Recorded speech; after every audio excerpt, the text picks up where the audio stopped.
喂，阿媽，我啱啱撞到人哋架車啊！我而家用緊佢電話打俾你，你可唔可以即刻幫我賠1萬蚊俾佢啊？吓？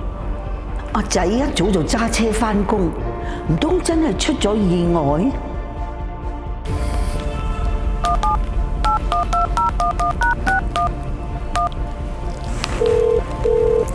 喂，阿仔啊，媽咪啊，你係咪撞咗人哋架車啊？咩撞咗人哋架車啊？我喺公司喎。哦，咁冇事就好啦，拜拜。哼，又係詐騙電話。唉，個仔喺邊度，打個電話俾佢咪知咯。